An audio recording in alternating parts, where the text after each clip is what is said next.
us on the panel had Ravens victory. Didn't play out exactly the way I was hoping, but the Bills came out victorious. Pretty solid victory for the Bills. Quiet evening, I would say, for Lamar Jackson on another exit to the postseason in his first, three visits thus far. I'm not pushing the panic button, but I want to know how y'all feel about Lamar Jackson. Is it too soon to panic on Lamar Jackson? T, I know you got a good opinion on this one. I'm not gonna say. Look, if you're in the Lamar Jackson boat, you know what I'm saying, you've been backing this guy, you're not gonna panic with what you saw. You saw the center throwing a lot of bad snaps.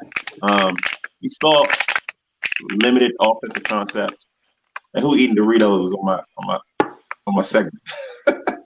No, but look, we saw limited. You know what I'm saying? We just.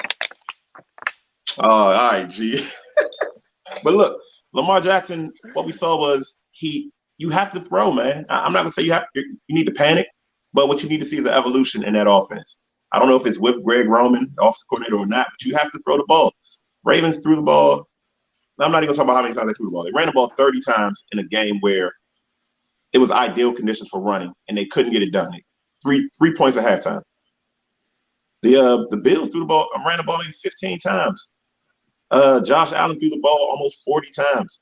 So you got to pass in this league, and if Lamar Jackson isn't going to pass, whether that's, his willingness or the creativity of the offense or, what they're limiting the guy, I don't know. But he has to evolve. And until then, I'm not going to say you're going to be worried, but I'm not sure you're going to be anxious to pay this guy 30, 40 million. I don't think you'd be running to get him a ton of money and say he's our guy. I don't know, man. That might be the asking price. Gee. I gotta disagree, man. Yeah. Because we're not taking consideration, right, is look at Josh Allen now, right?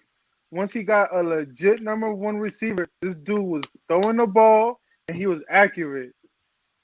Once he got Stephon Diggs, Josh Allen was in the MVP talk. The year before that, we're like, yo, he can't throw the ball deep. He could throw it deep, but it's not accurate. He can't pass the ball as much. He's a run option kind of quarterback, just like Lamar. But that's what Lamar needs. Like, you got to blame the GM at this point. Like, you got to give him a number one. Because I thought Marquise Brown was going to explode this year. And that man was a bust. Completely bust in the fantasy standpoint.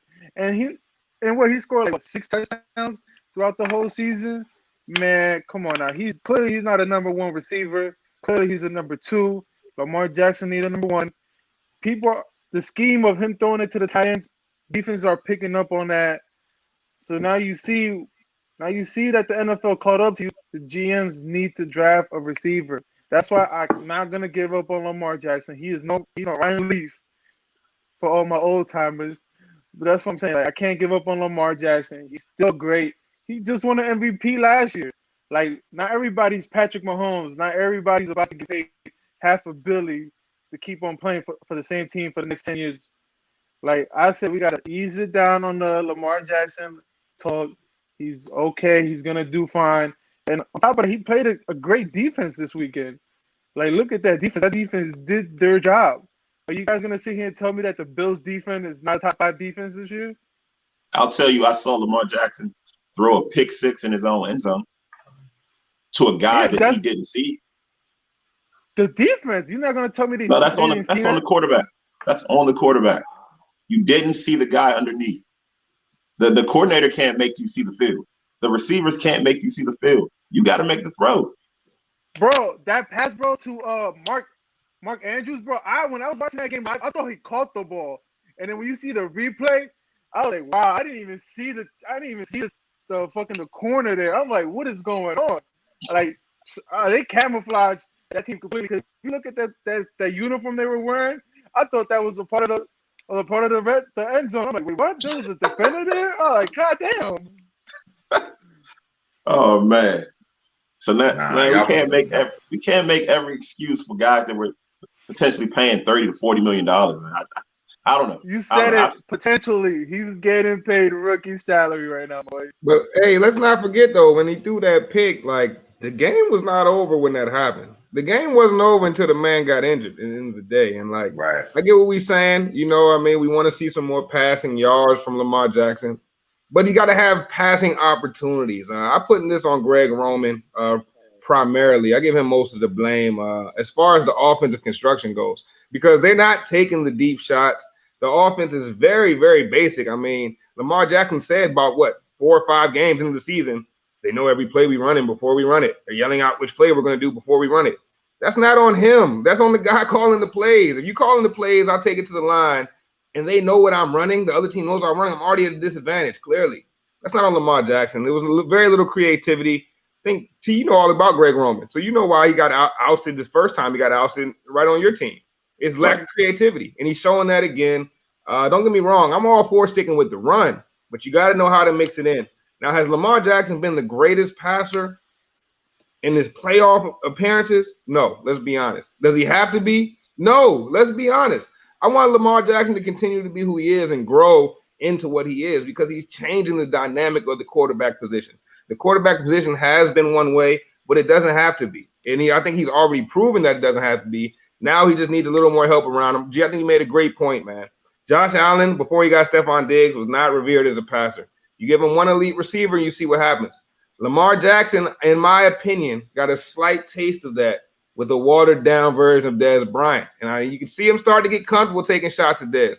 Man, you give Lamar Jackson one of these big-body receivers. Let's not forget, when he was at Louisville, you know who he played with? Devontae Parker, if I remember correctly. So this guy's used to having one of those prime-time receivers. Let's get him one of those again, and you might see something similar. You know, when you said, you know who he played with? I thought you were going to say somebody. I thought you were going to really drop a big name on me. But Devontae Parker was a stud at Louisville. I ain't going to lie. If you're a free agent wide receiver, right, and we know contracts have incentives built into them, are you signing in Baltimore? Yes. I don't know. If I'm a big play receiver, why wouldn't I? Yes. You're a big name receiver, big time guy. Why wouldn't I? Who you going up against Marquise Brown to take your number 1 spot? Yeah, I mean, so Brown? You're going to the number 30th ranked passing offense in the league as a receiver. If I'm your agent, that's bad business. What passing offense were the Bills before Stephon Diggs got there? I'd love to know. Well, G spoke on that, right? G spoke on that, how Josh Allen evolved as a passer, right? But what we didn't talk about is how he developed brand new mechanics. I mean, he worked on his throwing. He went to a coach, a guru, and he got his mechanics together. He has a whole different release. Lamar Jackson is still just slinging it. You know what I'm saying? That's the biggest difference. The guy didn't just wake up and get a new receiver and become a better thrower. He put the work in. He decided he wanted to be a better thrower of the football. If Lamar Jackson is willing to take that on, maybe we'll see him as a better passer. But obviously what he's doing right now isn't getting it done. We've seen him miss open guys. How can you put that on Greg Roman? If a quarterback misses an open guy badly, where he can't even get a hand on it, how can we put that on the coordinator? Yeah, I agree with that. Man, I see all these quarterbacks miss open guys, man. I've also seen Lamar Jackson's receivers drop dimes in the end zone multiple times this season, and I have not seen that many Ravens games. So if we're going to speak about those, we got to speak about them both ways, because I've seen at least 3 or 4 touchdowns he's missed out on. So I feel you, and I'm not saying he doesn't have to be better. I'm not saying that. But my point is, I guess, that the man is getting better. I think where a lot of people see that he hasn't gotten better, I see someone that has improved year after year. And I think the stats support that too. Yeah. Think about it, right? Look These at advanced stats. Look at Lamar Jackson's receiving options is Mark Andrews, and then who else? You talking about Dez Bryant? Like, come on, Dez Bryant. I mean, I think Hollywood is a 1,200-yard guy in a passing offense. I mean, he's around 1,000 yards in an offense that doesn't really throw the ball. Rome says Lamar's changing the way the quarterback in the NFL is being played. Hey, man, people thought the unicycle would change how we got around. It's fun to look at, but it's inefficient. You know what I'm saying? Come on, man. This guy's comparing Lamar Jackson to a unicycle. You know what I'm saying? Christ. Who don't love to see the unicycle guy? Yeah, they got a unit. They need more. I agree with y'all, man. They need more weapons, man. Give them more weapons. I'd like to see Lamar Jackson with somebody like a Kenny Galladay. You know, he's a free agent this year. He played for Detroit. pretty much a terrible team. Wouldn't that be a better situation for Kenny Golladay, a guy that goes up and gets it, a guy that gets 50-50 balls versus, guys like you said, that's dropping gimmies? I want to see Lamar Jackson in one of those bootleg passing offenses. I want to see Lamar Jackson with a Shanahan. I want to see Lamar Jackson with one of these creative guys that's going to get him out in space where he can just wreak havoc. I mean, I've never seen Lamar Jackson on a bootleg. How is that possible?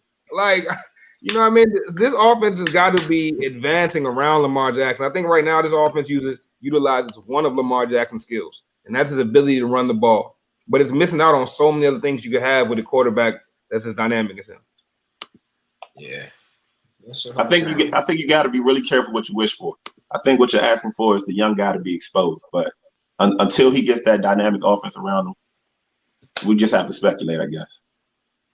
I think it's better to let the kid potentially fly than, be afraid to let the kid fly. It's a lot of bright offensive minds in the league right now, a lot of hot coordinators and offensive dudes, especially in the college game. Coming into the pros, man, I think you find a good young offensive coordinator that can give them a little bit more creativity, breathe some life into the offense, if you will. Doug Peterson? No. Nobody wants that. Doug Peterson. Well, no, you make a good point, T. Doug Peterson actually might be a good choice to infuse in that offense. He's got a little bit of respect. He got a ring. They already got John Harbaugh. That's right off the same coaching tree, bro. Hey, apparently, if Roman goes, you heard it here first. Well, apparently Doug Peterson wanted Jalen Hurts. I'm pretty sure Lamar Jackson's just a way better version of Hurts. So yeah, I'm sure he'd be pretty happy with that. Yeah, I think